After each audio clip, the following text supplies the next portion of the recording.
dia. Iya, iya, iya. Katanya survei nerima duit terus gitu. Teman gitu. Kalau saya enggak. Tapi maksud saya itulah gambaran cita-cita saya. Dan sekarang saya capai itu semuanya. Ya kan? Saya menjadi guru besar, Capai. dan dosen itu sekaligus guru agama karena jadi penceramah di mana-mana kan. Jadi hakim udah, ya kan? Ketua MK itu dosen, penulis saya sudah biasalah menulis, alhamdulillah bisa. Narasumber kayak Ya, udah sering sekali. wawancarai televisi ya gimana caranya ya gitu. Sekarang sudah semua DPR sudah, menteri sudah gitu. Sehingga saya tinggal bersyukur aja pada Tuhan. Semua artinya cita-cita itu. Kalau wapres cita-cita bukan?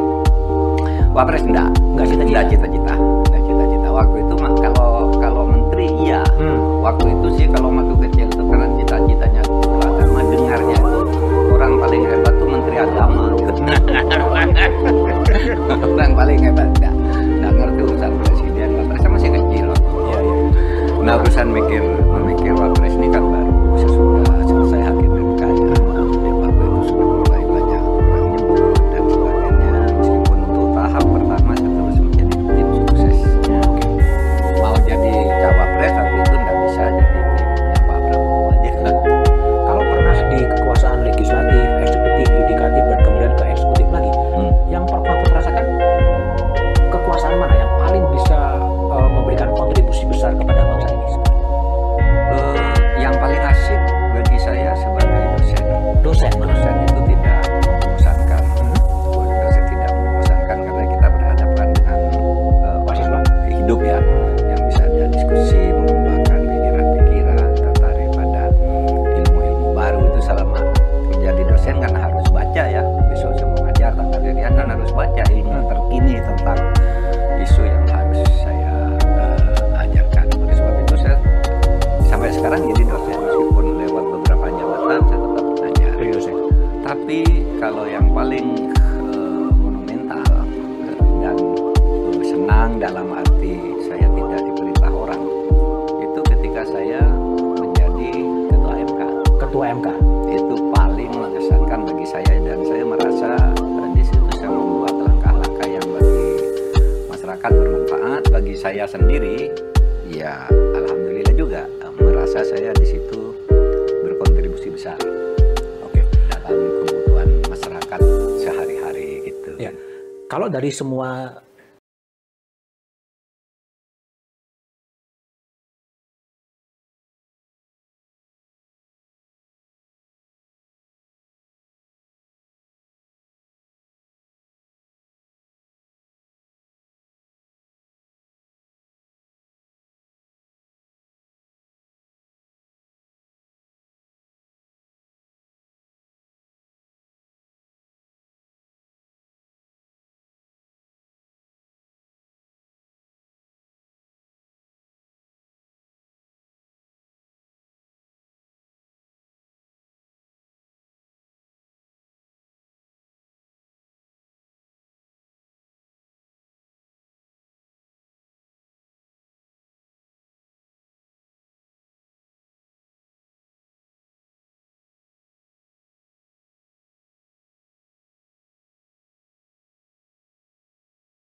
dan saya akan mengajarkan moral melalui pengalaman-pengalaman dan bahayanya bagi bangsa ini kalau para pemimpin negara itu tidak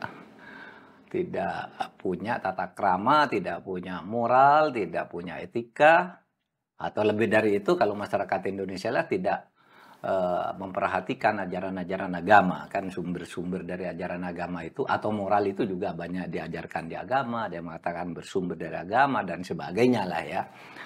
Nah saya bilang kalau tidak ada itu tidak ada gunanya orang pintar itu. Apalagi hukum kan. Hukum saya bilang Anda bisa pesan aja kepada saya minta pasal berapa agar Anda menang. Dibuatkan. Ya, minta dibuatkan pasal apa agar usaha saya sukses kan gitu kan.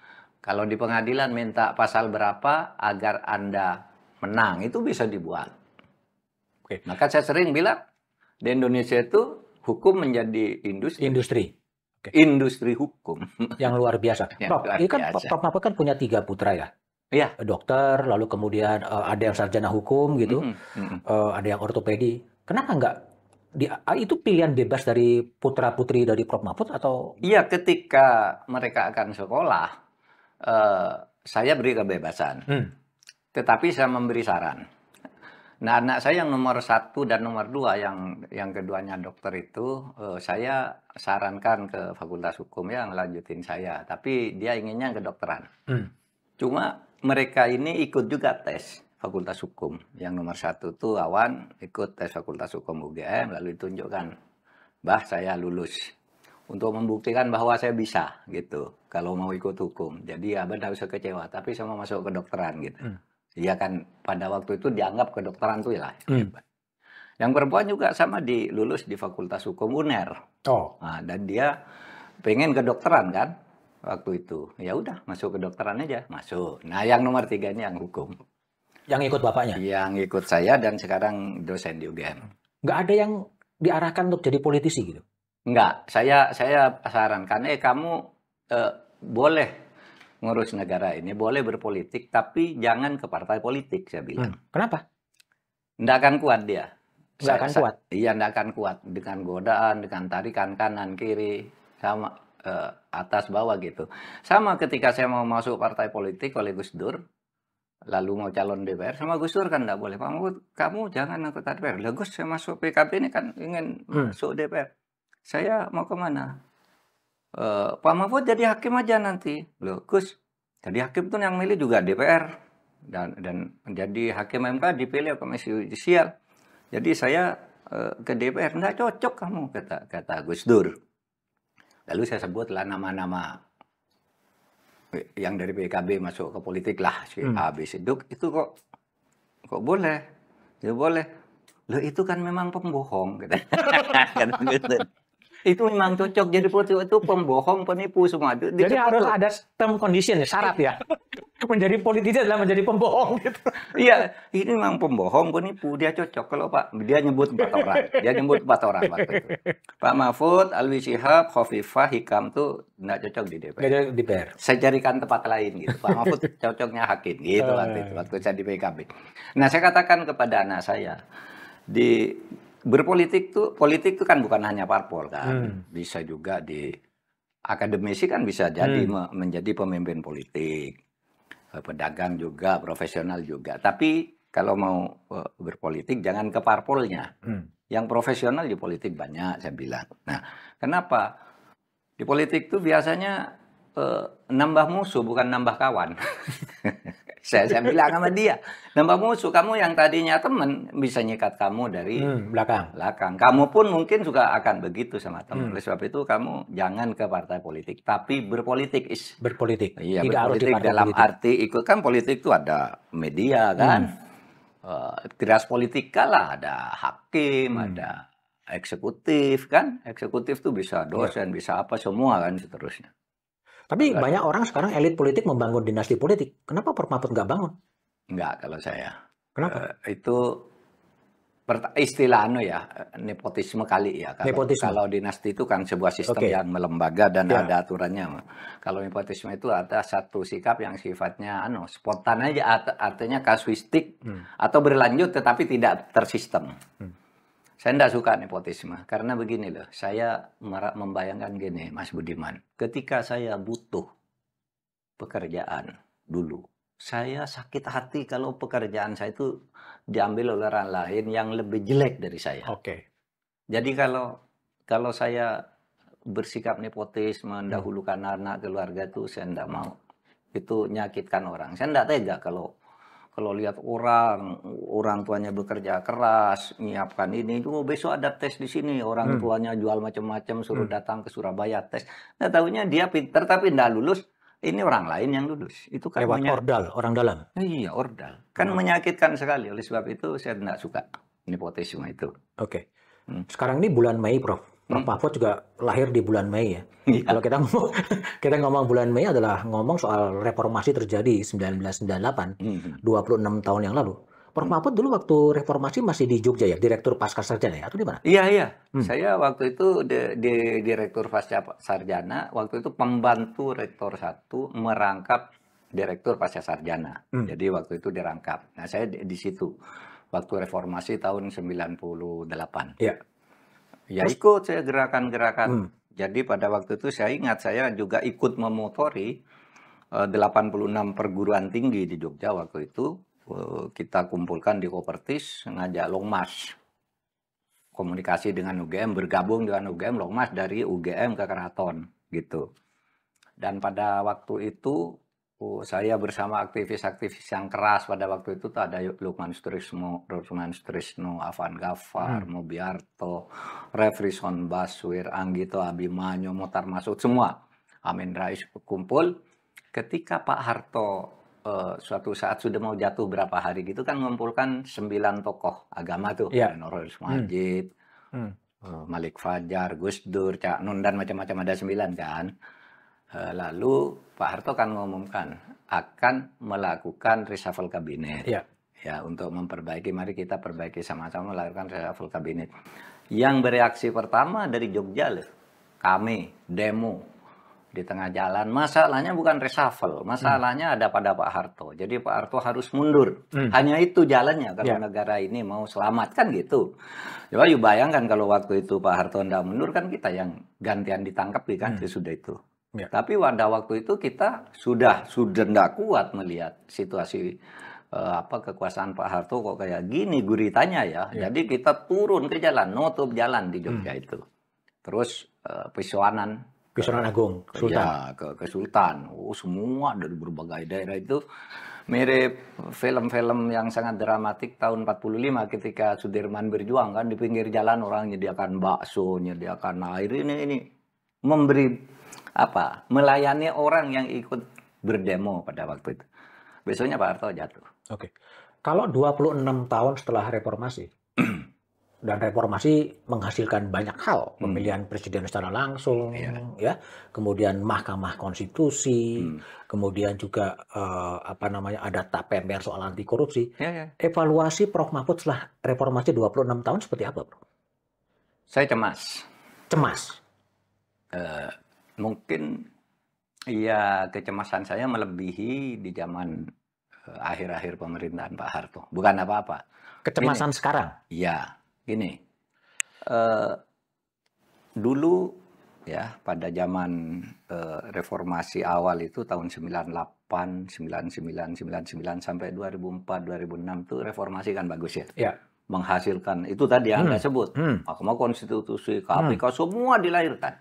Pejabatnya bersih.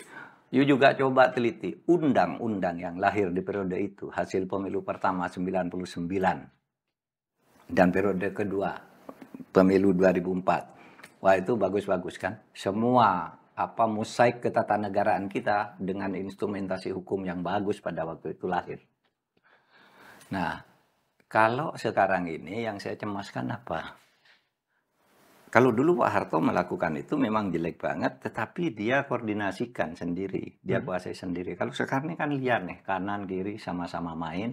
Bahkan saya mengistilahkan, sekarang ini terjadi permainan antara penjahat dan pejabat. Penjahat dan pejabat? Iya, berkolaborasi untuk membuat satu kebijakan publik yang kemudian Ya rakyatnya kan, kenapa? Karena ini penjahat pejabat semua lihat ya rakyatnya enggak tahu juga kan. Dibuat rekayasa sedemikian rupa, dimobilisasi sedemikian rupa.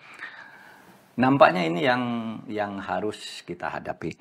Mas, kalau keadaan seperti sekarang masih banyak orang protes, orang melawan, masih banyak seperti Mas Budiman, media semua masih teriak. Itu mungkin penjahat dan pejabat jahat itu masih bersatu, ya kan menghadapi ini semua. Tapi kalau sesuatu orang sudah menganggap biasa, yang berbahaya, ini akan saling mengkhianati nih. Tidak ada kok dua penjahat bergabung, dua kejahatan bergabung, yang satu kejahatan jabatan, yang satu kejahatan benar terhadap sumber daya alam pidana. Ini bisa bersatu. Keduanya akan saling mengkhianati, akan saling caplok. Nah, dan itu yang berbahaya bagi masa depan bangsa. Pak Mahfud mencemaskan reformasi berarti mencemaskan masa depan bangsa ini juga. Iya, saya mencemaskan masa depan bangsa. Oleh sebab itu mari kita sekarang ya berteriak semuanya. Ini bahaya situasi seperti ini. Apalagi kalau kemudian fenomenanya itu setiap habis kontestasi politik lalu memperluas jabatan-jabatan publik. Iya kan? Anda bayangkan Pak Harto tuh enggak pernah memperbanyak jabatan menteri misalnya kan. Meskipun dulu sudah dikritik. Ini Orde Baru Golkar sangat hegemonik. Semua menteri yang sudah upgrade dikirim ke luar negeri jadi duta besar karena bagi-bagi jatah itu ini dijadikan ini. Nah, sekarang rasanya pada zaman Pak Harto menterinya sekitar 26 gitu ya, pada Gus Dur 31 gitu. Lalu timbul pikiran waktu itu untuk menghindari kecenderungan tambah-tambah jabatan setiap habis pemilu, setiap ada presiden baru, maka dibuat undang-undang Kementerian Negara. Itu zaman kita yang buat itu. Nah, itu maksudnya agar tidak nambah-nambah. Nah, sekarang kalau tidak cocok itu, lalu undang-undangnya yang mau diubah. Iya, nanti kalau diundang gagal lagi, undang-undang yang sudah ada pun disuruh uji ke MK. MK disuruh mengubah fungsi legislasi, lalu diberi fungsi positive legislator. Seperti MK itu kemudian banyak menjadi positive legislator. Sesuatu yang tidak boleh diatur sendiri. Jadi hampir tanpa pedoman, hampir tanpa kompas, semua lembaga improvisasi sendiri-sendiri. Iya, sekarang rasanya. Maaf, ini saya ya. Saya yang sudah 26 tahun ikut reformasi. Tapi mungkin orang lain menganggap, wah itu biasa. Ya silakan aja. Beda standar etik. Beda, standar etiknya beda. Lalu kemudian kalau 98 juga melahirkan semacam TAP MPR nomor 1198 soal penyelenggaraan negara yang bersih dan bebas korupsi, kolusi, dan nepotisme. Tapi sekarang itu menjadi TAP MPR yang dead letter ya. Mati. Itu kan TAP itu kemudian melahirkan Undang-Undang nomor 28 kan, tentang pemberantasan KKN kan. Ya itu. Juga mati-mati juga. Ya matinya samar-samar gitu. Seakan-akan semua masih berteriak KKN, tapi KKN-nya masih tumbuh subur. Titik baliknya di mana, Prof? Titik baliknya di mana? Dulu kan gencar 98 kan muncul TAP MPR nomor 1198 soal anti korupsi, muncul KPK, tapi kemudian seiring dengan waktu semuanya redup dan kembali kepada nepotisme adalah sesuatu kewajaran dan kenormalan baru. Saya belum meneliti kapan dan mengapa titik balik itu terjadi dan itu kapan. Tetapi saya melihat kira-kira menjelang tahun 2009 itu sudah mulai itu. Karena politik uang sudah muncul dari situ kan. Politik uang, orang mau calon nyediakan uang, calon DPR nyediakan uang, mau jadi calon nyediakan uang ke partai dan macam-macam gitu. Nah, di situ kemudian terbasi kebiasaan jual beli jabatan itu terjadi. Kemudian KPK yang tadinya hebat juga seperti sekarang akhirnya KPK kan sangat menyedihkan karena kita tahu dulu pernah punya masa jaya kan KPK itu. Kita pernah sangat membanggakannya kan dulu. Nah, kemerosotan itu sebetulnya faktornya di mana, Prof. Mahfud? Apakah memang merosot atau memang sengaja dilemahkan, dinormalisasi, berbagai penyimpangan-penyimpangan itu dinormalisasi saja sebenarnya? Iya, kemudian semua mula-mula mungkin sedikit orang yang melakukan itu ya, kemudian melebar, mula-mula mungkin elit politik, wah saya ingin jadi lagi, bayar ke sini dulu.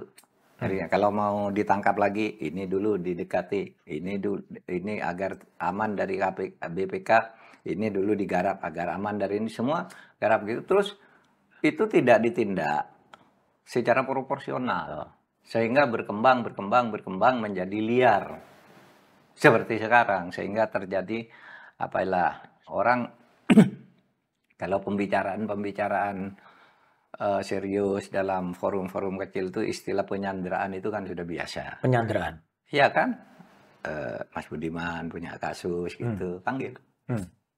Nih, kamu mau ini enggak? Kalau enggak ya ini. Kan gitu kan? Itu sudah menjadi rahasia umum dalam pengertian semua orang bicara itu sekarang. Si A kasusnya ini, si B kasusnya ini, si C kasusnya.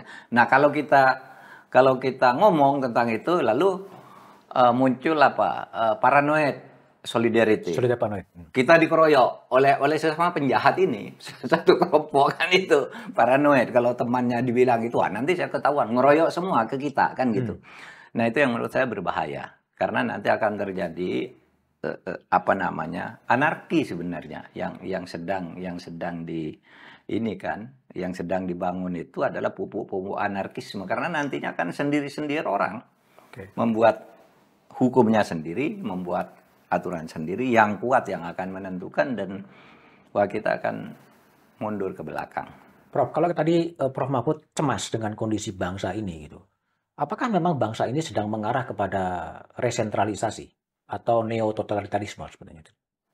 Banyak orang yang sudah mengatakan resentralisasi diam-diam kan gitu. Kan memangnya apa yang dulu dibagi-bagi ke daerah, dibagi-bagi ke institusi mulai ditarik, diisi orangnya dari ini, diisi orang dari ini, kalau enggak ini diganti dan sebagainya. Agar ada ada di satu kendali. Kendalinya itu ada di satu tangan. Nah, itu yang kita cemaskan dan kita berharap ya kita semua sadar dan pemerintah juga harus menyadari ini karena ini satu situasi yang menurut saya akan menghancurkan diri sendiri pada jangka yang mungkin tidak terlalu panjang juga kalau cara-caranya begini ya. Tidak terlalu panjang? Iya kalau cara-caranya begini. Iya kalau Pak Harto dulu kan sampai 6-7 periode ya sudah ambruk juga. Artinya kita masih bisa menyaksikan dari awal. Sampai jatuhnya Pak Harto kan dulu seperti saya lah tahu Pak Harto kapan mulai berkuasa, kapan mulai jatuh kayak sebentar aja. Nah kayak gini nih bisa terjadi. Oleh sebab itu kita harus benar ini ditertibkan sekarang ini. Tapi kalau semuanya tidak sadar artinya membiarkan pada hukum alam, ya kan? Kalau semua sudahlah biarin aja. Nanti hukum alam terjadi sendiri. Nah itu parah itu jadinya nanti. Prof Mahfud di Kompas pernah menulis ya tahun 1999 4 Oktober ya. Money politik itu bisa memicu civil disobedience. Sekarang money politik sudah terjadi yang terjadi cerita semuanya dengan serba membeli. Iya, dulu begini konteksnya itu kalau dulu money politics itu memancing civil disobedience begini karena kalau setiap urusan ditebus dengan uang sehingga yang salah menjadi benar, yang benar menjadi salah. Terjadi perlawanan dari masyarakat kan? Terjadi perlawanan dari masyarakat. Kalau saya pernah menteorikan adanya 4 dis ya. Pertama disorientasi. Ini industri nyimpang semua ya. Kalau sudah disorientasi menimbulkan distrust. Ya ketidakpercayaan. Kalau distrust tuh dibiarin karena orang diam gitu akan menimbulkan disobedience. Nah, distrustnya kan sekarang banyak dari permainan uang, money politics, ya jual beli jabatan dan sebagainya. Nah, kalau sudah disobedience, biasanya kan ikutannya kan disintegrasi. Kalau disintegrasi, sulit dong menyatukan lagi. Dan saya kira contoh hancurnya negara-negara di masa lalu ya proses-proses itu kan. Dan Indonesia sedang mengarah ke situ. Kenapa? Indonesia sedang mengarah ke sana. Bibit-bibit ke arah itu sudah mulai terlihat. Ya, kita harus hati-hati. Saya ingin mengingatkan kita semua. Kita harus mari mulai sadar bersama. Nggak usah saling menyalahkan lah dalam situasi sekarang, tapi sadar. Ini loh, di depan kita nih ada kayak gini loh, gitu. Yang kemarin kita begini, ayo kita sadari semua. Kan gitu. Oke. Kalau bicara soal demokrasi lebih makro ya, 26 tahun sejak reformasi, kalau menurut penilaian kualitatif dari Pak Mahfud soal kondisi demokrasi Indonesia seperti apa sih? Substansinya semakin lama semakin hilang. Pelembagaannya yes gitu ya. Lembaganya ada. Iya, lembaganya ada, prosedurnya ya Ada. gitu. Tapi prosedur-prosedur itu bisa dimain-mainkan, bahkan bisa diubah, bahkan bisa dipesan. Kan gitu. Gitu kan yang ya terlalu banyak lah kalau mau contohnya gitu kan. Hampir setiap periode selalu ada kan. Yang Hanya begitu. prosedur saja, sesuai dengan aturan lah kira-kira gitu. Iya, dibuat aturannya, apa yang diinginkan buatkan aja aturannya, pesan aja aturannya. Kalau aturannya sudah ada, nanti tinggal kasus konkret ke pengadilan, pesan aja ke pengadilan. Kan gitu kan? Oke. Oleh sebab itu, jangan heran kalau sekarang banyak hakim agung, hakim konstitusi, itu sudah banyak sekali kan yang dipenjarakan, yang ditangkap, dan sebagainya. Anda bayangkan hakim konstitusi itu jumlahnya 5, jumlahnya 9. 2 sudah di penjara. Berapa tuh? Lebih dari 20%. Di Mahkamah Agung tuh ada berapa sekarang? 2 sekretarisnya udah begitu semua. Bahkan yang, ya dulu kan ada isu. Mahkamah Agung itu kan yang ngawasi KY. Malah KY dulu lapornya ke saya loh. Kan lapor ke Mahkamah Agung. Teman-teman di KY, Pak, itu di Mahkamah Agung itu ada lift untuk Komisi A katanya. Apa itu DPR? Bukan. Itu lift yang dimatikan CCTV-nya sehingga tidak terekam di situ, dan itu yang pegang kunci hanya 1 orang. Nah di situ along, aling, angen, transaksi gitu, terjadi. Lewat situ kalau ke situ transaksinya lalu diantar ke ruang tertentu. Itu yang lapor ke saya KY. Padahal KY kan yang harus ngawasi itu. Nah itulah yang kemudian saya bisikkan ke teman-teman di KPK tuh. Ada lift Komisi A di situ, saya bilang. yang sekarang sudah dihandle oleh KPK itu orangnya. Hanya dia yang punya kunci itu. Masuk dari situ, diantar ke situ, ke ruang tertentu, lalu tawar-menawar di situ. Dulu, sekarang sih sudah tidak ada kali ya. Karena orangnya yang pegang udah ditangkap. Udah ditangkap ya. Prof, kalau kita refleksikan lebih dalam ya, kita lihatlah kasusnya, kalau ngomong konkret, Menteri Syahrul Yassin Limpo. Ya. Urusan sunatan anaknya, urusan renovasi anaknya, urusan skincare, perawatan kulit, itu dibiayai oleh pemerintah. Ya. Perilaku hakim agung juga sebenarnya sama saja gitu. Ini semata-mata kesalahan dalam memahami kekuasaan itu apa, atau apa yang terjadi? Iya, kesalahan memahami kekuasaan, tamak, rekrutmennya juga salah sebenarnya. Kan mestinya orang sudah bisa dihitung ya. Orang sudah bisa dihitung, orang ini track record-nya tidak tepat misalnya untuk jadi menteri. Prof, kalau kita ngomong soal korupsi ya, Prof Mahfud itu pernah nulis di Kompas juga ya, tahun 2013 nih. Ini koruptor ini diamputasi atau diampuni aja, strategi untuk memilih ini. Dalam kondisi sekarang sebaiknya seperti apa sih menangani korupsi ini? Memang kayaknya kayak gitu ya, harus ada keberanian, itu kan tindakan radikal. Sebenarnya amputasi itu artinya sudah potong aja nih orang-orang. Gitu. Waktu itu kan pikiran saya begini, saya waktu itu Menteri Kehakiman, Gus Dur, saya minta Pak Mulya Lubis, saya punya 2 ide nih, mari kita tiru Latvia. Di Latvia itu orang diamputasi semua, ya kan, dipecat gitu, diganti yang baru, bahkan termasuk di Georgia tuh hakimnya juga pinjam ke luar negeri kan dulu, amputasi dulu menjadi beres. Atau nggak usah diamputasi, karena ini yang mau diamputasi ini orang yang harus membuat keputusan. DPR mau diamputasi, padahal yang harus membuat keputusan DPR. Gimana kalau diampuni aja, pemutihan? Lustrasi. Iya kan, lustrasi nasional aja, saya bilang. Diputihkan aja lalu kita kerja lagi, gitu. Akhirnya, nggak ada yang berani ngambil keputusan juga. Terus Gus Dur berhenti jadi menteri, jadi presiden, saya berhenti jadi menteri. Terus habis itu beberapa bulan kemudian, sesudah saya tidak jadi menteri, saya ketemu Oka Mahendra. Saya bilang, Pak, dulu saya punya 2 RUU lah waktu saya jadi Menteri Kehakiman sebentar itu. 1 RUU tentang amputasi dan lustrasi. Yang kedua, RUU tentang pembuktian terbalik. Dulu sudah ada draftnya, saya bilang itu kok nggak diteruskan. Lah Pak Menteri itu nggak tertarik katanya. Kata Pak Oka Mahendra. Oke, tapi apa alasannya? Enggak, loh di sini ada undang-undang pembuktian terbalik. Itu Pak bisa disalahgunakan oleh jaksa dan oleh polisi. Kan kalau undang-undang pembuktian terbalik itu sederhananya gini. Pak Budiman, Anda 5 tahun jadi Pemret Kompas. Gaji Anda tuh kira-kira kalau 5 tahun tuh kan kalau ditabung 6 miliar. Kok sekarang Anda punya kekayaan 8 miliar?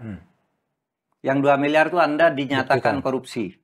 Sebelum bisa membuktikan secara terbalik, bukan saya yang bukan jaksa, Anda buktikan bahwa uang saya ini sah. Nah Pak, kalau begitu, nanti bisa digunakan oleh polisi nakal, oleh jaksa nakal. Kamu mau pembuktian terbalik atau mau nego, bayar, nggak usah dipersoalkan. Itu bisa jadi. Itu alasannya. Kita belum siap undang-undang pembuktian terbalik. Sama juga dengan itu, amputasi, lustrasi itu kan pengambilan keputusannya akan sulit. Ya saya maklum, saya bilang. Saya paham. Meskipun saya tidak setuju, tapi saya paham itu alasannya. Mungkin betul, saya bilang gitu. Nah itu latar belakang saya bicara undang itu. Kalau sekarang, resep Jitu untuk mengatasi korupsi yang merajalela, yang lebih radikal, yang lebih progresif, Prof. Mahfud seperti apa sekarang? Ya tindakan-tindakan tegas, menurut saya sekarang kembali ke leadership ya. Karena sebenarnya kalau orang jadi presiden tuh bisa melakukan apa saja. Tergantung kemauan presiden. Iya. Ini tindak, ini selamatkan, itu bongkar, itu presiden bisa. Kalau polisinya enggak mau, ganti polisinya. Ini jaksa ganti gitu. Oleh sebab itu, ya kita berharap, makanya presiden Pilpres itu selalu menjadi pertaruhan bagi aktivis pro demokrasi dan hukum, karena di situ akan menentukan. Birokrasi itu tetap tunduk, betapapun hebat seorang jaksa, seorang ahli hukum. Tapi dia kan tidak bisa melakukan tindakan kalau presidennya bilang jangan. Presidennya ini demi kepentingan umum ditangguhkan dulu. Kan gitu kan. Nah, kita berharap ya Pak Prabowo saya kira punya potensi untuk tegas seperti punya keberanian. Saya sejauh yang saya kenal dia punya ketegasan untuk itu dengan tetap bisa memilah mana yang untuk kepentingan umum, mana yang tidak. Itu menurut saya. Karena dulu saya bekerja sama dengan Pak Prabowo karena saya melihat itu ketegasannya. Bukan Pak Jokowi jelek, bukan Pak Prabowo itu pendekatannya struktural kan. Strukturalis. Sudah. Kalau Pak Jokowi kan populis. Nah, itu bagus juga gitu. Nah, saya tahu kalau pendekatan strukturalnya kalau Pak Prabowo tidak berubah, tidak dipengaruhi oleh perkembangan untuk kompromi, menurut saya Pak Prabowo punya keberanian dan punya pemahaman untuk melakukan tindakan-tindakan yang sifatnya struktural itu. Langsung ambil komando secara struktur, dia kepala negara. Kalau kita lihat dinamika politik perundang-undangan yang terakhir, Prof. Mahfud, ya, misalnya hari ini juga ribut soal revisi Undang-Undang Mahkamah Konstitusi, yang kemudian tiba-tiba di saat operasi senyap gitu, kemudian disepakati oleh parlemen dan kemudian membuat bahwa hakim yang sudah bekerja 5 tahun, menjabat 5 tahun, 10 tahun, tapi kemudian harus dimintakan persetujuan kepada lembaga pengusul. Dikonfirmasikan kembali ya. Dikonfirmasikan. Bagi Prof. Mahfud, ini apa sebetulnya? Dan ini kan di era Pak Mahfud dulu pernah untuk menyatakan tidak diteruskan, tapi sekarang diteruskan. Apa yang terjadi? Jadi RUMK ini memang aneh ya. Sebelum saya jawab yang itu. Dulu saya masuk ke MK itu terjadi perubahan undang-undang MK di tahun 2020. Ya, 2020 saya berdebat habis. Ini tidak benar nih undang-undang, saya bilang. Tapi Pak Lauli berbisik, Pak, ini udah disepakati sebelum kita jadi menteri di sini. Saya kan dulu juga menteri, katanya ini. Oh begitu? Iya Pak. Ya pokoknya trade off ya. Ya udah, saya bilang kalau gitu. Nah tiba-tiba tahun 2022 tidak ada rencana di prolegnas itu tiba-tiba muncul perubahan kembali undang-undang MK. Siapa enggak? Saya tanya ke Pak Yasona, Pak, ini kok ada undang-undang belum ada di prolegnas? Udah Pak, disepakati baru ini, tambahan di prolegnas untuk direvisi. Kok mendadak? Saya bilang. Iya ini DPR memutuskan begitu, gitu, dan sudah dibicarakan mungkin secara diam-diam gitu.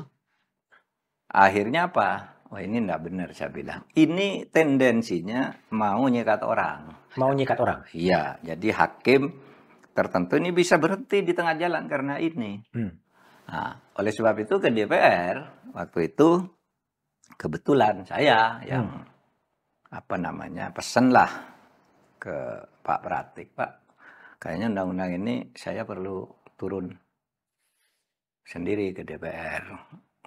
Kan bisa. Oh iya bisa kata Pak Pratik. Udah nanti Pak Mahfud aja yang mewakili ke DPR bersama Pak Yasona. Ya kan? Jadi saya tuh. Ya.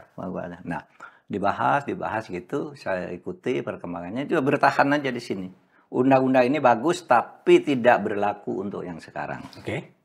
Hakim yang sekarang ada itu, saya bilang, itu biar habis masa jabatannya baru berlakukan untuk ini ke penggantinya. Nggak mau. DPR nggak mau, pokoknya langsung begitu undang-undang ditetapkan, hakim yang tidak yang belum 10 tahun tapi sudah di atas 5 tahun dikonfirmasi lagi. Wah, saya bilang ini nggak benar. Di dalam ilmu hukum ini keliru. Saya bilang. Akhirnya apa? Deadlock-kan aja saya bilang. Maka deadlock. Selama saya jadi Menko macet itu. Macet. Mulai bulan Agustus September itu udah nggak usah bahas lagi saya bilang. Ini bisa menakut-nakuti hakim MK yang sekarang ada nih mau pemilu gitu. Deadlock. Nah, tapi sekarang sesudah saya pergi tiba-tiba disahkan ya saya tidak bisa menghalangi kan, saya bukan siapa-siapa gitu, tetapi itu ceritanya. Oke. Itu ceritanya. Saya pernah deadlockkan undang-undang itu. Tapi dan sekarang ketika sekarang diteruskan lagi. Berarti ada reason lain yang disampaikan, yang dilakukan oleh pemerintah. Isinya tetap seperti yang saya tolak itu. Tetapi menurut saya ya sudah, saya tidak bisa menghalangi, tetapi satu hal menurut saya itu bisa baik juga. Toh sekarang itu yang akan terkena oleh undang-undang itu untuk diminta konfirmasi kan 3 hakim. Ya, Saldi, Ene, dan Suhartoyo. Suhartoyo memang tahun depan sudah akan pensiun. Saldi tahun 2027 pensiun. Ene 2028 pensiun. Jadi memang dilepas saja kan. Kenapa ini kan tidak menangani pilpres lagi? Kalau undang-undang biasa kan tidak. Kepentingannya silang antar parpol sehingga tidak membahayakan. Sehingga menurut saya kemungkinannya 2 sesudah undang-undang ini. Pertama, pemerintah itu minta ketua MK mengirim surat minta konfirmasi apakah ini masih atau tidak. Satu ke Mahkamah Agung si Suhartoyo, yang kedua ke pemerintah. Menurut saya bisa sudah diteruskan saja. Kenapa? Dalam pikiran secara politik ini sudah tidak ada pilpres lagi dan tidak akan nangani pilpres, sudah akan pensiun sendiri habis. Tapi bisa juga, udah ganti aja. Kemarin orang ini tidak benar kan, bisa. Nah menurut saya mungkin pilihan yang pertama mungkin akan lebih dipilih menurut saya ya. Sudahlah, konfirmasi saya setuju sampai habis jabatannya sesuai dengan pres, kemungkinan. Itu dalam praksis, tetapi dalam secara teorik Pak Mahfud sebagai ahli hukum tata negara, apakah ini tidak mengganggu independent of judiciary? Oh iya, itu juga sebabnya saya dulu menolak. Ini mengganggu independensi. Karena apa, orang ini kan secara halus ditakut-takuti. Kamu kalau tidak ikut, ini diganti lah, dikonfirmasi tanggal sekian, dijawab tidak, berhenti. Habis kamu sebagai hakim. Jadi independensinya juga sudah mulai disandra menurut saya. Ini kalau Pak Prof Mahfud baca, ini semacam pembersihan politik atau instrumen untuk melakukan pembersihan politik. Ya bisa untuk mungkin yang lebih halus bukan pembersihan. Kalau pembersihan itu membuang orang. Ini memuluskan jalan politik aja. Memuluskan jalan politik. Iya. Artinya MK yang selama ini menjadi batu sandungan kemudian dikondisikan agar sejalan. Agar sejalan. Jadi kekuasaan berada dalam satu tangan. Iya, diam-diam kan begitu sekarang. Yang dibicarakan orang dan diskusi kita sejak awal tadi kan mulai terjadi Resentralisasi Iya, kekuasaan. desentralisasi secara diam-diam kan, secara halus, secara apa. Karena semuanya akhirnya ada di satu tangan. Oke. Ini semacam political recalling ya sebetulnya. Iya, iya, nanti ada political recalling, independensinya dibatasi. Salah satu caranya recall aja, Recall. diminta konfirmasi aja gitu. Tapi yang lebih keras lagi sebelum itu ada di RUU itu, sebelum dibahas rame-rame, ada di RUU itu bahwa DPR bisa menarik atau lembaga yang mengusulkan hakim bisa menarik. Nah itu recalling yang kasar. Kalau ini enggak, diminta konfirmasi, bukan ditarik gitu. Nah waktu itu kan mantan-mantan ketua MK dan hakim MK yang ada di Jakarta kan kemudian bertemu, dipimpin oleh Pak Jimli, saya, Hamdan Zulfa, Haryono, hadir semua waktu itu, yang dari Malang hadir. Wah, ini enggak boleh begini katanya, harus ada independensi sehingga ide untuk menarik, merecall hakim di tengah jalan itu hapus. Tapi yang muncul kemudian 5 tahun. 5 tahun direkonfirmasi. Itu ya lumayan. Lumayan. Itu semata-mata karena legal drafternya tidak paham? Enggak. Kalau legal drafter itu kan tergantung pesanan. Iya, pesanan. Saya minta apa, legal drafter bisa buatkan pasalnya. Legal drafter itu sangat-sangat teknis, bukan pada filosofi apa namanya materinya. Itu harus dikuasai, tapi yang punya filosofi materi itu kan yang mempunyai hak konstitusional untuk menentukan. Ini begini, dan itu hanya Presiden dan DPR. Artinya dari kasus ini memang politik kembali menjadi panglima. Kekuasaan menjadi panglima dan hukum akan menyesuaikan. Iya, begini. Saya sejak dulu berpendapat politik itu memang selalu jadi panglima. Tetapi itu tidak selalu jelek gitu. Karena tidak ada satu negara pun yang tidak diputuskan oleh kekuasaan politik, termasuk hukum, bahwa hukum itu adalah produk politik kan. Berarti panglimanya itu adalah politik. Termasuk orang katakan sekarang ekonomi panglima, enggak, keputusan ekonomi itu diputuskan oleh politik. Tetapi masalahnya sekarang kalau politik menjadi panglima, kalau politiknya itu bagus, politiknya demokratis, fair, terbuka, gitu enggak apa-apa politik jadi panglima. Di mana-mana kan begitu. Di negara yang dikatakan demokratis itu dan hukumnya bagus itu kan tetap karena kepanglimaan politik ini. Di New Zealand misalnya, kan politik yang memutuskan bahwa hukum itu bagus. Tapi di negara lain, kan politik juga yang memutuskan hukum itu jelek. Tetap panglimanya tetap politik gitu. Tetapi orang mengatakan ketika hukum lebih diutamakan, lalu panglimanya hukum. Ketika ekonomi diutamakan, panglimanya ekonomi. Padahal panglimanya tetap politik. Keputusan politik yang menentukan ini maksud saya. Prof, kan Prof Mahfud lama berada di kabinet dan jaringannya sangat luas. Siapa sih sebenarnya otak atau arsitek untuk kemudian mengkonsolidasikan kekuasaan menjadi dalam satu tangan, termasuk juga revisi Undang-Undang Mahkamah Konstitusi? Enggak, menurut saya itu kolaborasi banyak aktor yang sama-sama punya keinginan tertentu yang bisa dicapai kalau berkolaborasi, misalnya membuat undang-undang harus begini, ini dapat ini dapat ini, itu dapat itu. Itu udah biasa. Oleh sebab itu kita sekarang sering berteriak tentang moral dan etik kan. Karena kalau cuma buat gitu-gitu, apapun bisa dibuat. Drafter itu, legal drafter itu bisa dipesan apa saja bisa. Kalau saya coba buatkan undang-undang, saya aja bisa. Satu ini, saya bisa buat dua-duanya. Tetapi kan yang penting moral dan etika yang di atas nih, yang menginginkan ini kan. Apa nilai moral yang akan dituangkan di sini kan gitu. Kalau undang-undang itu goal, dan setiap hakim nanti 5 tahun menuju 10 tahun harus direkonfirmasi kepada lembaga pengusul, bukankah mereka hakim itu akan menjadi proksi dari lembaga-lembaga yang akan mengusulkan dan kemerdekaan kekuasaan kehakiman itu akan lenyap? Bisa jadi. Itu yang kita khawatirkan. Tapi kan itu akademis, pandangan kita yang rasional, bermoral kayak gitu. Tapi tetap keputusan kan mereka yang memutuskan. Enggak, bukan itu maksudnya. Ini biar hakim tidak seenaknya kan gitu. Biar kalau hakimnya enggak benar, kami bisa konfirmasi. Kan bisa juga alasannya begitu. Bisa benar juga kan. Tinggal alasannya apa?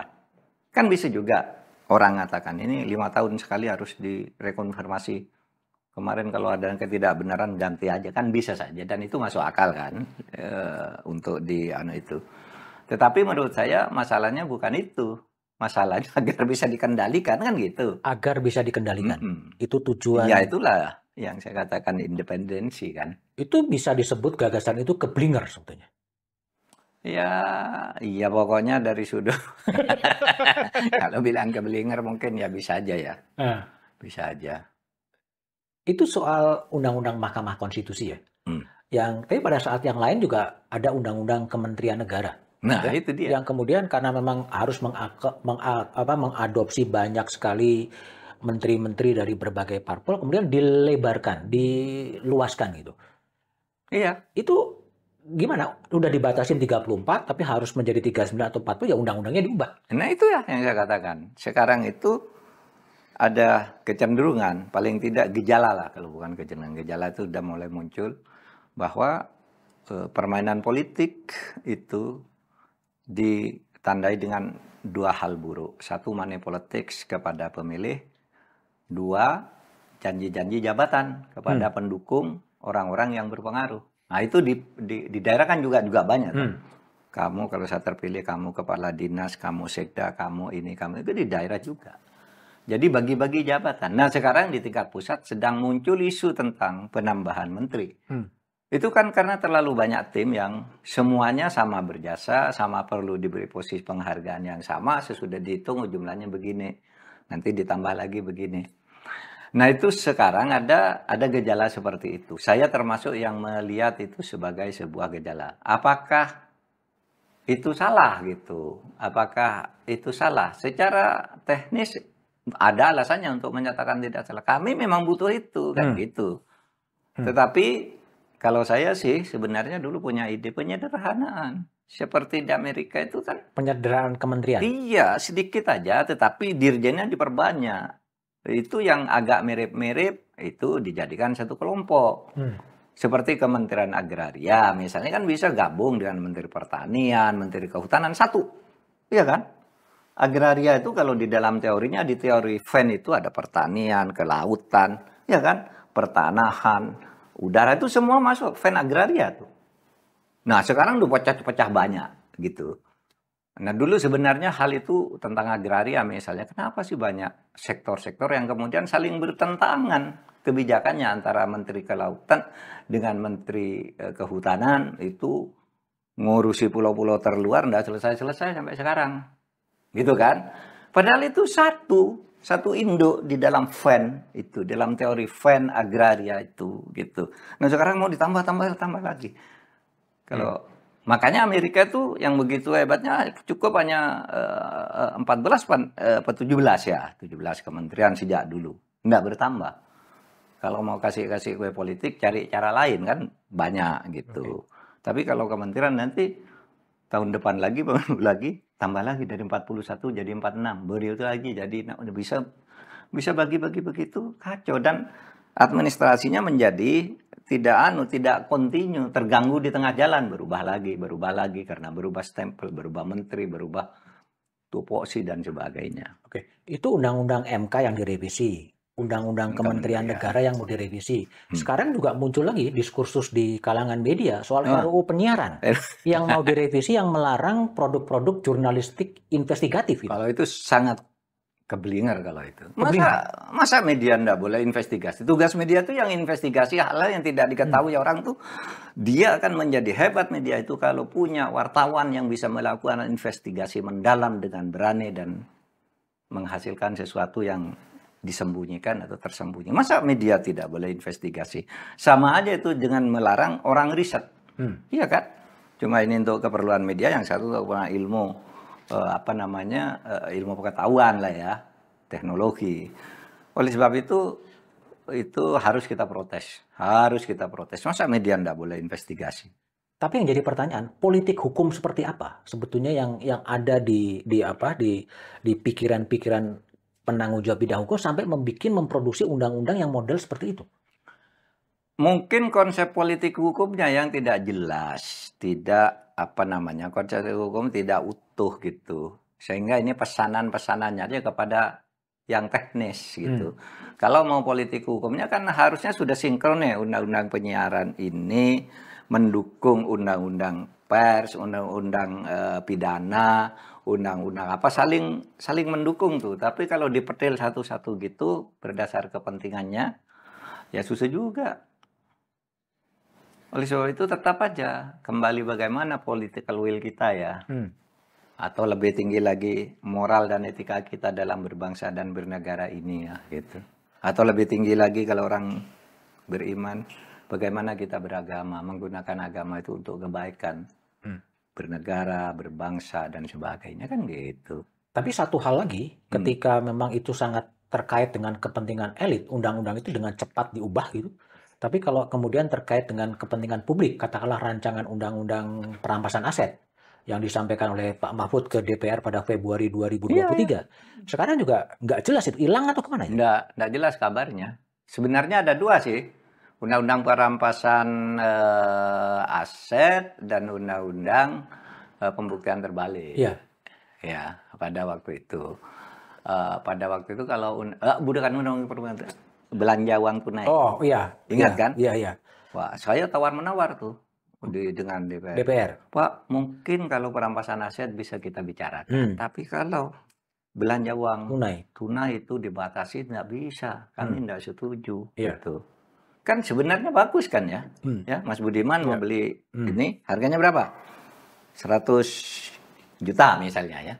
Udah pakai rekening dari rekening Mas Budiman nomor sekian ke rekening nomor sekian keperluannya ini. Semua transaksi ketahuan. Nah kalau dengan cara itu katanya nih orang mau nyuap mau korupsi nggak bisa. Oleh sebab itu nggak setuju, ya kan? Nggak setuju. Undang-undang Pak kalau undang-undang belanja tuh nggak usah.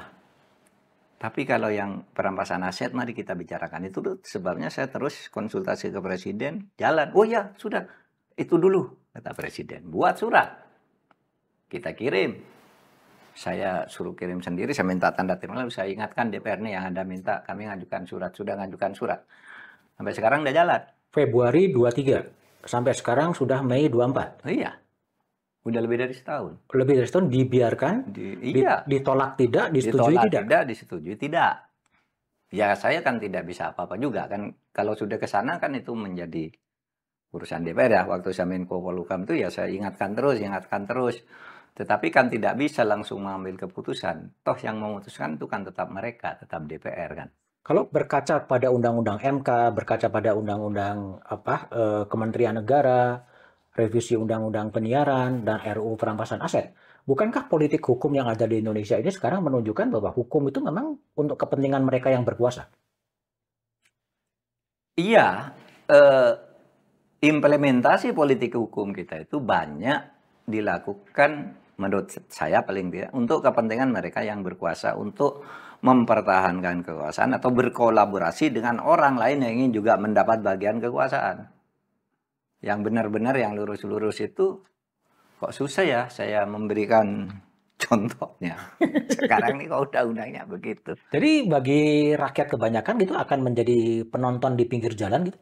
Iya, itu celakanya. Rakyat kebanyakan tuh sebenarnya menjadi penonton di pinggir jalan, tetapi mereka ini tidak sadar karena mereka bukan kaum yang mengerti tentang ini. Iya kan, mereka tidak ngerti bahwa itu sedang dikerjain, hak-haknya itu sedang dirampas. Jadi rakyat diem aja dengan apa namanya pork barrel itu ya. Pork barrel. Iya, itu kan dengan itu kasih itu aja. Wah ini makin makmur, makin ini biarin aja. Padahal itu bahaya sekali untuk keadaban politik. Orang di pinggir jalan dan nggak boleh ganggu. Iya. Seperti kan? Pak Prabowo ingatkan kalau nggak mau bekerja sama ya jangan ganggu lah kira-kira gitu. Ya bisa diartikan begitu, tapi bisa juga diartikan itu ya biar kami bisa bekerja jangan ganggu-ganggu lah. Nggak apa-apa sih kalau kerjanya baik kan gitu. Mengganggu itu nggak boleh mengkritik juga maksudnya? Hah? Nggak boleh mengkritik juga? Ya kalau ditanyakan ke Pak Prabowo, bukan itu maksudnya kan pasti gitu. Bukan itu maksudnya. Ya itu maksudnya. Masa orang nggak boleh kritik. Oke. Gitu. Prof, kalau lihat kecenderungan hukum sudah menjadi industri, Prof Mahfud kan berulang kali mengatakan bahwa di udara, di laut, di darat udah ada korupsi. Ya. Politik hukumnya juga bagaimana mengukuhkan kekuasaan. Ya, artikel Pak Mahfud kan juga pernah mengatakan ada semacam operasi sesar sebagai cara untuk mengatasi keambrukan dari budaya hukum dan institusi hukum. Iya. Kalau dalam posisi sekarang, apakah operasi sesar dan seperti apa bentuk yang dimaksud oleh Pak Mahfud itu? Lahirnya reformasi itu adalah operasi sesar. Oke. Karena kalau mau melakukan pergantian pemimpin secara biasa konstitusional zaman Orde Baru nggak bisa, ya kan? Sehingga coba berpikir suksesi mati suri, akhirnya muncul reformasi kan. Reformasi itu kemudian operasi sesar, rakyat turun tangan sendiri memaksa membuat aturan dengan mobilisasi rakyat secara besar-besaran. Itu operasi sesar di zaman Orde Baru, akhir. Ya, akhir Orde Baru. Jadi terpaksa diturunkan di luar ketentuan konstitusi karena kebutuhan. Nah, sekarang saya tidak tahu kalau saya lihat tingkat kesadaran elit gitu ya, elit-elit gerakan menengah, kelas menengah, elit kelas menengah kampus, ya saya semangatnya ke situ kan, mau mengganti nih secara baik seperti reformasi. Tapi apakah sekarang itu bisa mendapat sambutan dari rakyat yang menggelombang seperti dulu atau tidak? Nah, kita belum tahu juga. Ya, tapi menurut feeling Pak Mahfud atau kalkulasi Pak Mahfud, operasi sesar kedua perlu dilakukan? Menurut saya enggak. Dilakukan aja. Pembenahan secara sadar saja bahwa ini harus dibelokkan lagi ke arah yang benar gitu.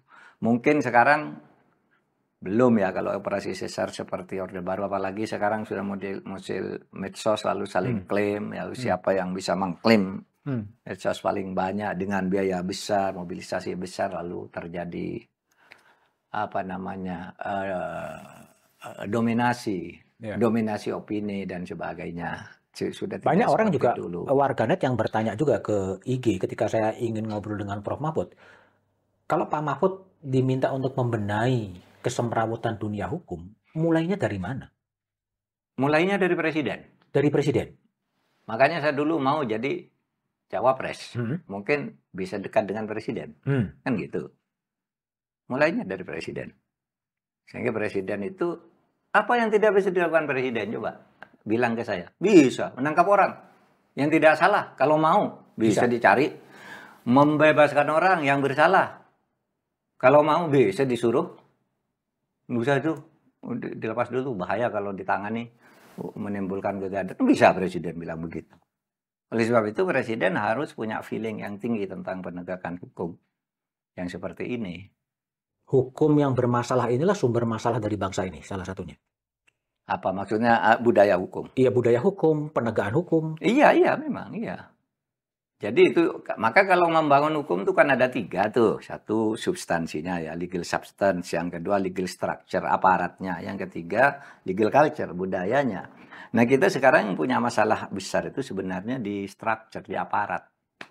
Kepemerintahan, ke tata pemerintahan kita di bidang penegakan hukum. Itu teorinya begitu. Artinya pada enforcernya, pada penegak hukum yang bermasalah. Iya, kalau kita, kenapa ini terjadi? Kenapa ini terjadi? Maka jawabannya menurut teori ini sudah pasti karena legal structure-nya tidak benar. Kenapa legal structure tidak benar? Karena hukumnya ya dibuat sengaja begitu, kemudian leadership-nya begitu, kan begitu. Nah, di situ masalahnya sebenarnya. Oke. Kalau kita lihat perkembangan politik kontemporer pasca putusan Mahkamah Konstitusi yang mengatakan bahwa hasil pemilu selesai, sudah Prabowo Gibran akan menjadi presiden pada 20 Oktober nanti. Yeah. Tapi juga ada pesan dissenting dari 3 hakim konstitusi yang mengatakan bahwa perlu semacam mahkamah etik, perlu rule of ethic, perlu RUU lembaga kepresidenan. Dissenting opinion dari hakim konstitusi ini kan kelihatan tidak lagi didiskusikan, tidak lagi menjadi satu isu. Apakah memang dissenting ya dissenting aja, nggak didengar boleh, nggak didengar boleh? Iya, cuma itu bagi ilmu pengetahuan penting. Ilmu pengetahuan? Iya, pada suatu saat kalau misalnya orang mau menyusun naskah akademik, mau menyusun disertasi tentang kehidupan hukum, itu akan menjadi penting, gitu ya. Untuk politik praktis praksis politiknya sekarang mungkin orang udah lupa semua. Gitu kan. Udah lupa ya? Udah lupa, udah selesai tuh katanya pilpresnya kok masih ribut-ribut lagi. Tapi itu akan sangat penting karena itu isinya dalam. Apa yang dibacakan oleh Saldi, Arif, dan Ene itu isinya dalam untuk sebuah naskah akademik, penting untuk penelitian disertasi itu bagus. Tapi kalau menurut pengalaman Prof. Mahfud, Mahkamah Etik atau Undang-Undang Lembaga Kepresidenan sesuatu yang memang harus ada?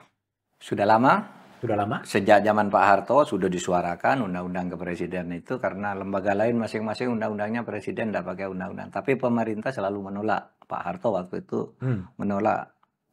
Sudah Undang-Undang Kepresidenan sudah cukup di Undang-Undang Dasar kan begitu. Undang-undang lain itu kan juga sudah membatasi presiden kan gitu. Nah, mungkin sekarang sudah sering disuarakan lagi tapi tetap itu hanya tidak bisa masuk prolegnas kan. Tidak bisa masuk karena memang kekuasaan tidak menghendaki. Kekuasaan tidak menghendaki itu. Karena memang hakikat kekuasaan nggak mau dibatasin ya. Iya, memang begitu kan. Tapi bukan kekuasaan itu juga memang harus dikontrol sebenarnya. Ya memang, sebenarnya kalau konstitusionalisme itu, sih kan negara konstitusi. Kenapa nganut konstitusi? Karena kita ingin membatasi kekuasaan kan begitu. Kekuasaan itu harus dibatasi ruangnya. Kalau Anda legislatif jangan masuk ke sini loh. Anda eksekutif jangan nyebrang ke sini. Itu membatasi namanya. Lalu waktunya, kalau Anda mau berkuasa cukup 5 tahun loh. Kalau bagus sekali 5 tahun loh. Jangan tambah lagi kan. Itu membatasi kan. Sehebat apapun Anda jangan lebih dari 10 tahun 2 kali kan gitu. Cara membatasi. Ada yang sekali saja tapi 8 tahun. Kayak Filipina ya. Nah, ya bisa. Kan begitu. Tapi kalau memang siapapun presiden memang nggak mau ya? Selama ini begitu. Selama ini belum ada yang mau membuat RUU tentang kepresidenan. Oke.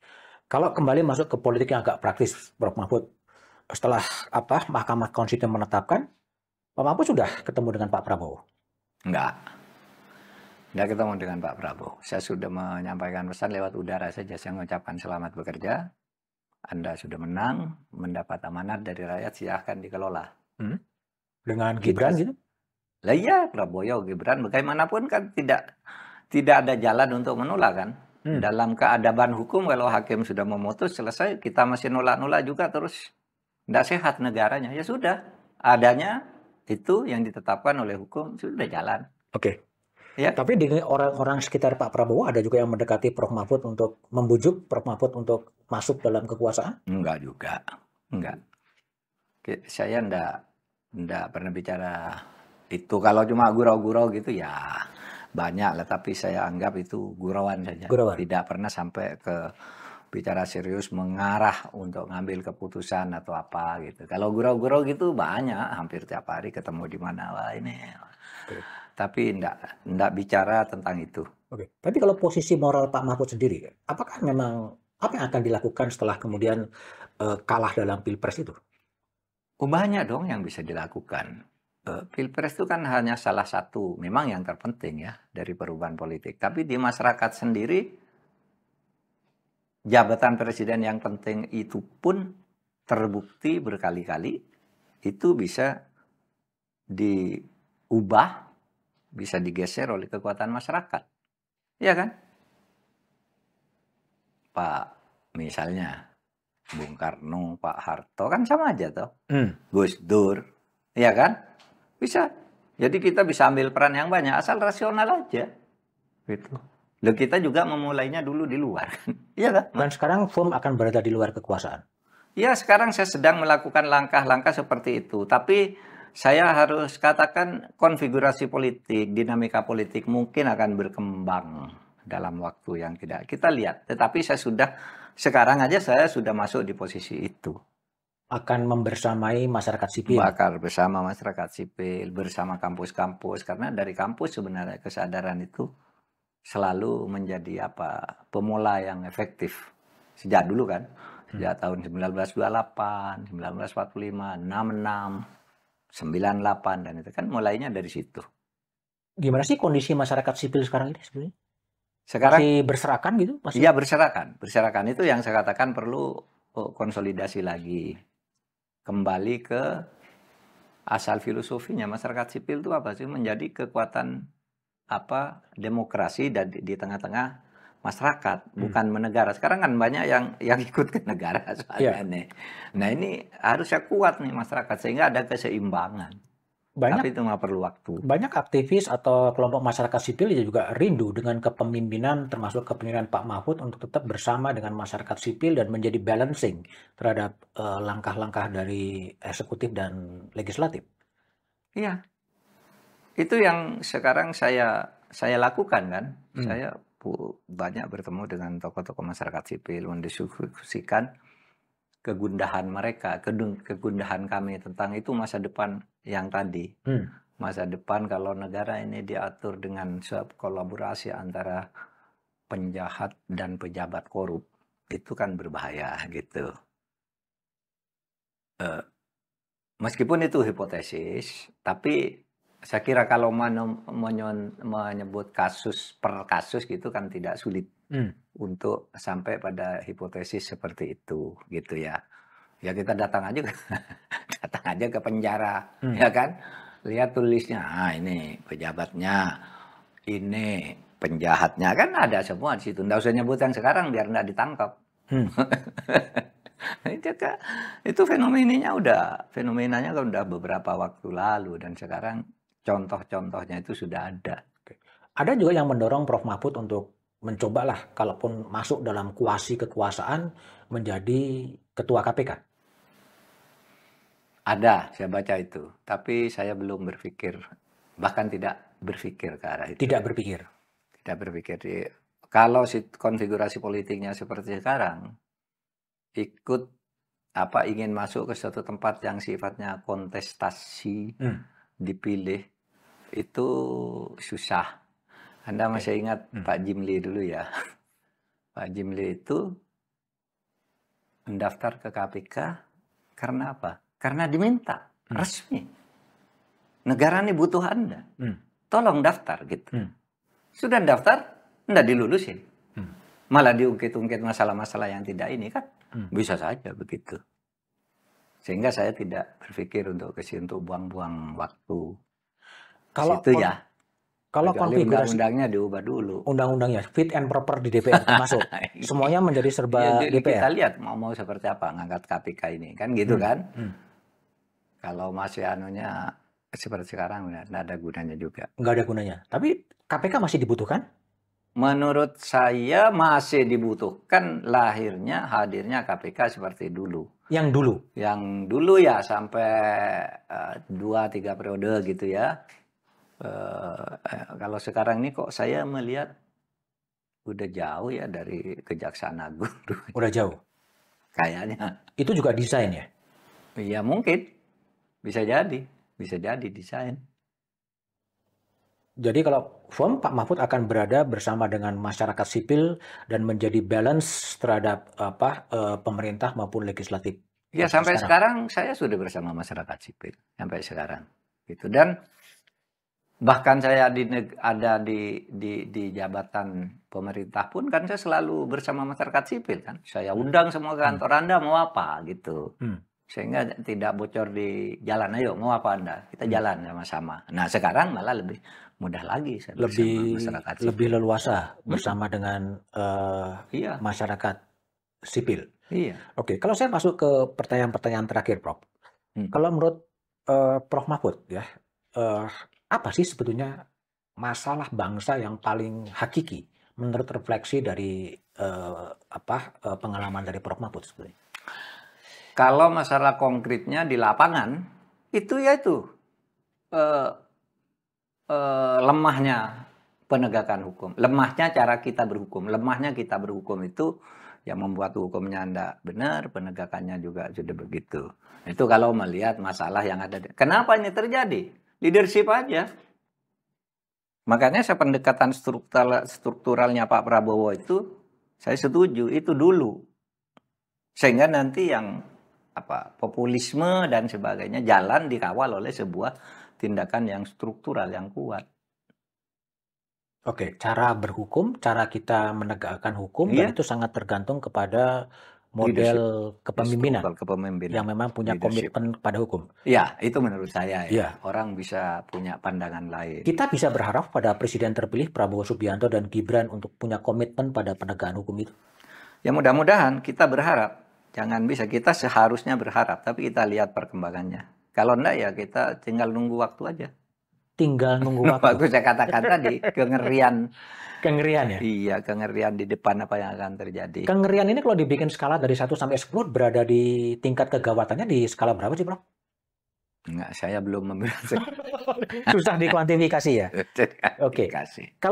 Kalau negara yang menjadi negara idaman, atau negara yang menurut cita rasa Prof. Mahfud, ya negara itu seharusnya ya seperti itu. Itu negara mana sebenarnya? Sebenarnya negara di zaman awal-awal kemerdekaan itu kan bagus tuh. Cuma waktu itu ekonomi masih kocar-kacir. Sebenarnya gabungan kekuatan negara penegakan hukum terutama di era Orde Lama sebelum tahun 59 itu kan hakim bagus, jaksa bagus gitu ya. Oh, itu bagus banget, tapi pada waktu itu kan ekonominya buruk. Gitu. Menurut saya ya gabungan itu pembangunan ekonomi Orde Baru dengan cara berhukum di masa lalu, ya pasti adalah pelanggaran hukum pasti banyak, tapi di masa lalu itu kan bisa dihitung ya, dan sangat menonjol sekali kalau orang melanggar hukum. Dulu tuh jual di berita besar, sekarang di mana-mana orang melanggar hukum kan. Biasa aja. Ya, biasa aja kadang-kadang. Mas Budiman dengar tuh di sana tuh ada berita korupsi 3 miliar, nggak peduli cuma 3 miliar, di sana 3 triliun. 3 triliun lawan 3 miliar. Kalau pemimpin idola atau pemimpin idaman dari seorang Mahfud MD, kalau itu di luar atau di dalam negeri, siapa, Bro? Wah, ya enggak ada satu menurut saya. Saya kombinasi aja. Kombinasi. Ketelitian dan kebersihan, misalnya orang seperti Hatta. Oke. Ketegasan dan nasionalismenya yang berkobar-kobar, misalnya orang seperti Bung Karno. Kesalehan orang seperti Nasir, ya gabung-gabungan lah. Gabung-gabungan orang. Nggak ada yang satu. Gitu. Oleh sebab itu harus orangnya juga harus terdiri dari macam-macam yang begitu. Kesalehan, ketegasan, kesetiaan pada Republik, Pak Pancasilais, jangan dicampur dengan korak. Hanya dicampur dengan korak yang merusak. Itu lebih repot lagi ya? Oh iya, repot lagi campurannya. Prof, zaman dulu bisa muncul orang seperti Hatta, bisa muncul orang seperti Hugeng, bisa muncul orang seperti Agus Salim. Kenapa orang-orang seperti itu tidak muncul di zaman yang sudah maju? Mungkin waktu itu tantangan fasilitas pertama tentu moralnya, memang mereka dididik sejak kecil, pendidikannya udah bagus. Pendidikan kita tuh di zaman Belanda bagus sebenarnya, pendidikan moral dan sopan santun, adat budaya kita kan lumayan. Dan yang kedua tantangannya belum banyak kan waktu itu. Yang mau direbut tuh belum banyak, ya kan? Sehingga mudah ngaturnya. Orang jujur, orang tegas ngaturnya lebih mudah. Karena ndak banyak, masalahnya ndak rumit. Sekarang udah tambang kita udah begitu banyaknya dan harus dikelola daripada tidak, lalu di situ muncul macam-macam, iya kan? Dan macam-macam lah. Saya tantangannya lebih banyak sekarang, tapi yang mendasari itu semua moralitas dan etika. Mereka pendidikannya juga berada di jalur yang tepat lah. Dulu orang kan dididik malu ya untuk berbuat salah. Sekolah kita keliru ngambil potlotnya teman aja kan, keliru mau masuk tas gitu kan malu. Besok diberitahunya potlotnya bawa ini gitu. Kalau dulu anak sekolah dibilang bapakmu jahat, itu kan malu anak sekolah. Bapakmu koruptor. Nah, sekarang kadang-kala orang namanya koruptor senang. Wah, bapak saya itu katanya punya ini. Tapi apa yang terjadi, Prof? Kalau ada tap MPR soal etika kehidupan berbangsa dan bernegara, ada budaya malu, budaya mundur, dan lain sebagainya. Tapi kok itu hanya menjadi dead letter lagi ya? Iya. Ya itulah, moralitas kita itu Ya seperti itu. Mungkin ilmu lain yang bisa menjawab, bukan ilmu hukum. Ilmu apa? Filsafat, etika, atau ilmu apa ya yang bisa menjawab kayak gitu kok kita. Saya pernah ingat enggak? Saya pernah nulis di Kompas dulu. Sudah habis. Sudah habis teori di gudang. Sudah habis teori di gudang. Apa yang kata teori itu bagus. Sudah kita jadikan undang-undang semua. Tapi enggak jalan. Nggak jalan. Dulu bilang bentuk KPK, bentuk Komnas HAM, bentuk LPSK, bentuk semua dibentuk. Sesudah itu ingin diubah undang-undangnya lagi, ingin diubah lagi. Itu apa? Berarti bukan pada soal teori. Teorinya udah habis. Cari teori apa udah habis. Sekarang. Tapi Pak Mahfud yang kan bisa menjelaskan. Leader. Iya. Leader. Saya bilang leadership. Bersih dan berani. Iya. Bersih dan berani. Susahnya adalah mencari orang bersih sekarang. Iya. Mencari orang bersih, banyak orang bersih. Tapi tidak punya kekuasaan dan tidak berani. Tidak berani. Ada orang berani, tapi tidak bersih. Nah, itu yang nekat. Maka dia bersih dan berani itu harus pasangan. Kalau hanya bersih ya itu bermanfaat untuk diri sendiri. Kalau berani, tapi tidak bersih, membahayakan orang lain. Ini itu. Itu makanya, yang bersih, yang berani itu diciptakan atau lahir sendiri sih? Ya bisa diciptakan. Kan bisa banyak teorinya. Ada yang lahir sendiri, ada yang karena diciptakan. Tapi dipilih itu nggak dipilih gitu ya? Iya. Itu susah lagi. Kalau saya mau tanya Prof, mimpi Prof Mahfud soal Indonesia, katakanlah 100 tahun di 17 Agustus 2045, apa sih mimpi Pak Mahfud soal Indonesia 100 tahun itu? Mimpi saya sebenarnya sudah diwakili oleh para pendiri negara. Ketika menulis alinea kedua pembukaan Undang-Undang Dasar 1945 dan pergerakan perjuangan Indonesia telah sampailah pada saat yang berbahagia. Mengantarkan rakyat Indonesia ke depan pintu gerbang kemerdekaan Indonesia yang merdeka betul, bersatu, adil, makmur. Merdeka, berdaulat, bersatu, adil, makmur. Kan ini syaratnya. Itulah mimpi Indonesia. Dan itulah juga yang ditulis untuk Indonesia Emas kan itu. Tahun 45 kita bicara jembatan emas Bung Karno. Itu kan rumusannya. Sekarang menuju Indonesia Emas tahun 45 itu juga acuannya. Tapi jembatannya belum ambruk ya? Hah? Jembatannya belum ambruk. Belum ambruk. Alhamdulillah. Kemerdekaan ini kan jembatan, belum ambruk. Karena pidato Soekarno 1 Juni itu mengatakan bahwa di era kemerdekaan tidak ada lagi orang miskin.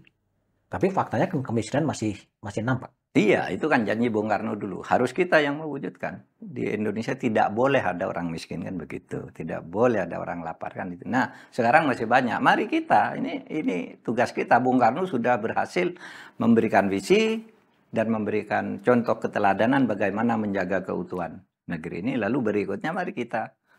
Kan harus pelan-pelan. Kita pun ngitungnya 100 tahun. 100 tahun dari pidato Bung Karno masih tahun 2045. Kalau for better Indonesia, untuk Indonesia yang lebih baik sekarang ini, apa yang Prof sarankan kepada rakyat maupun kepada elit? Iya, ginilah kalau saya tadi sebenarnya saya sudah mengatakan kunci yang paling pokok dari